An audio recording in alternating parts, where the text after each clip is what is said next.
Hey guys, and welcome to today's video. In today's video, I'm going to be talking about how I created this procedural generation system to create a level for it. So let's hop right into it.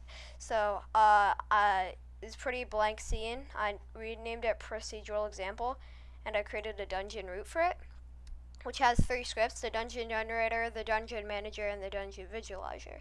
The dungeon visualizer is what creates uh, the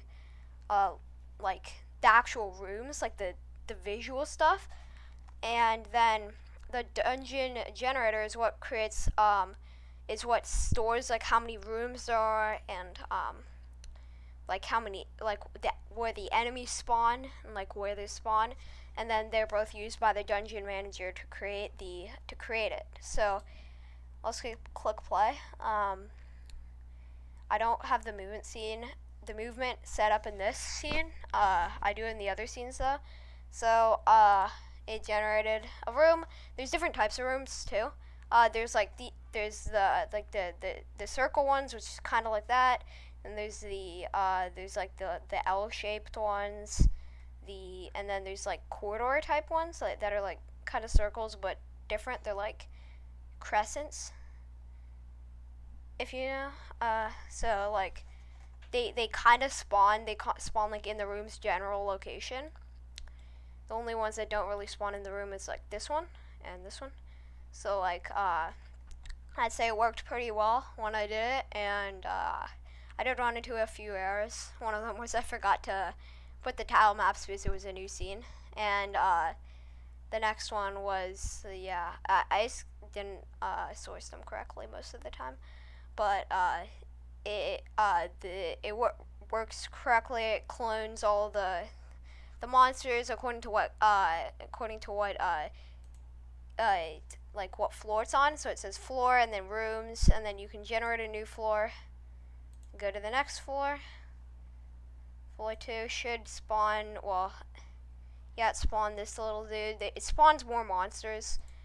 It should the reason why there's the other monsters aren't disappearing is because it works how you should kill them before you go to the next floor.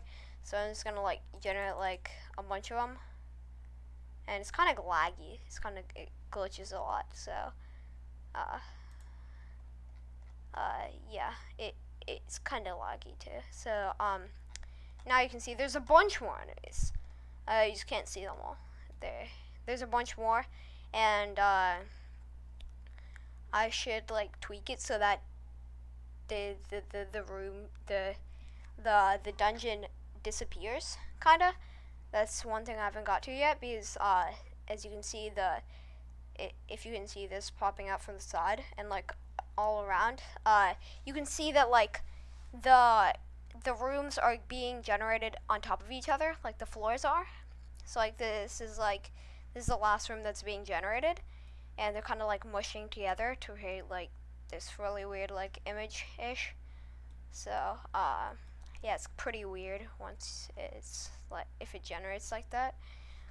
And the quarters connect them all. I think that's pretty cool. The only one that isn't connected is these two, and so you can just kind of search the map until you eventually find the end.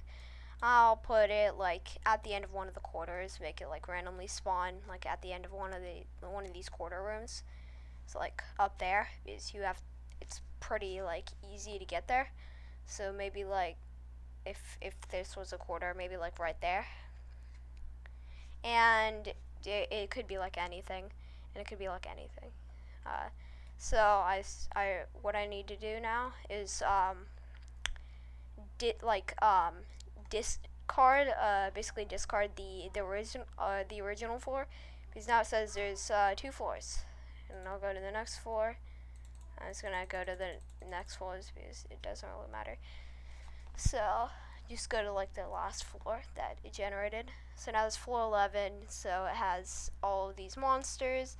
What I need to do is I need to discard the scene that was just there whenever you create a new room, and discard all the monsters that could be remaining, and do the exact same thing but just respawn the monsters and stuff.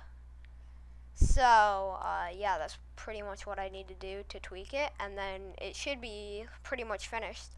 Is the player there shouldn't be any monsters spawning there, so that's one other thing I should tweak. But then the player should spawn there, move around, try to find the exit, maybe possibly try to get like a 100% clear, get all the monsters. It's an idea. Yeah, that's pretty much how the procedural generation system works.